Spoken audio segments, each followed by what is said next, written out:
अनेक एक श्रीकंता। तो भगवान स्वतंत्र हैं और जीवन में जब हम मन का मंथन करते हैं, जैसे दूध को जमाकर दही मंथन कर नवनीत प्रकट होता है, उसी प्रकार मन का मंथन करके ज्ञान। प्रत्येक जीव को ईश्वर में ही मिलना है और जीव की उत्पत्ति भी ईश्वर और सब लय ईश्वर में होना है। इसलिए 5 वर्ष पहले भी आपने यहाँ पे श्रवण किया और इस समय भी श्रवण कर रहे हैं। तो ये पावन गाथा पुण्य दिव्य जीव जो होता है उनके लिए गाई जाती है। ये भागवत साक्षात भगवान के ही मुखार बिंद से निकली हुई है। भगवता प्रोक्तम भागवतम।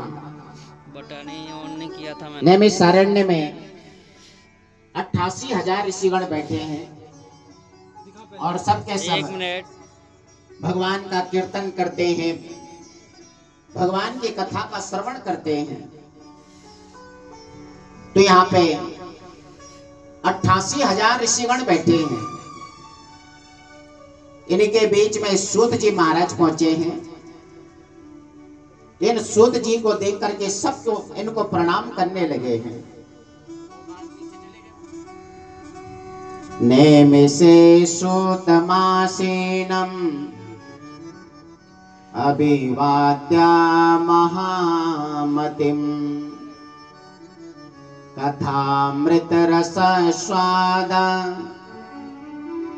कुशला शौनक ब्रवीत। में शौनक जी हैं जो बड़े ही कुशल हैं, तो सबने इनको प्रणाम किया है। ज्ञान में भी बड़े हैं, फिर आप मुझे प्रणाम क्यों कर रहे हैं? तब ऋषि कहने लगे कि संसार में वास्तव में बड़ा कौन है? कोई धन से बड़ा होता है, कोई आयु से बड़ा होता है, लेकिन वास्तव में बड़ा कौन है? ते सर्वे ज्ञान वृद्धा किंकिरा शिष्य किंकिरा। वास्तव में आप भले आयु में छोटे हैं, लेकिन आप हमसे भी बड़े हैं, पूज्य हैं। क्यों? क्योंकि आप भगवान के परम प्रेमी हैं। भगवान के प्रति आपकी आस्था है, श्रद्धा है, प्रेम है, इसलिए आप पूजनीय है, वंदनीय है।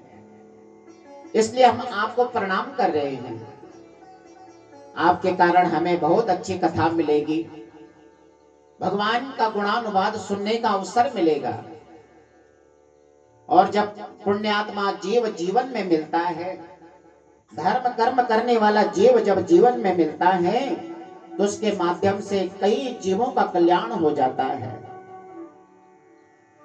तो नैमिषारण्य में सारे के सारे ऋषिगण वंदन करने लगे, प्रणाम करने लगे हैं।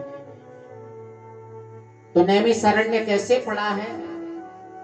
निमिषा विष्णु तस्य इदम नैमिषम्। जहां पे भगवान विष्णु का निवास नित्य रहता है,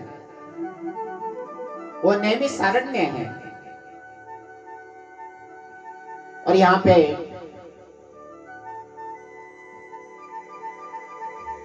नैमिषारण्य का मतलब होता है कि अरण्य में वास से मन पवित्र होता है, निर्मल हो जाता है। तो यहाँ पे सब हाथ जोड़ के प्रणाम करते और कहते कि हे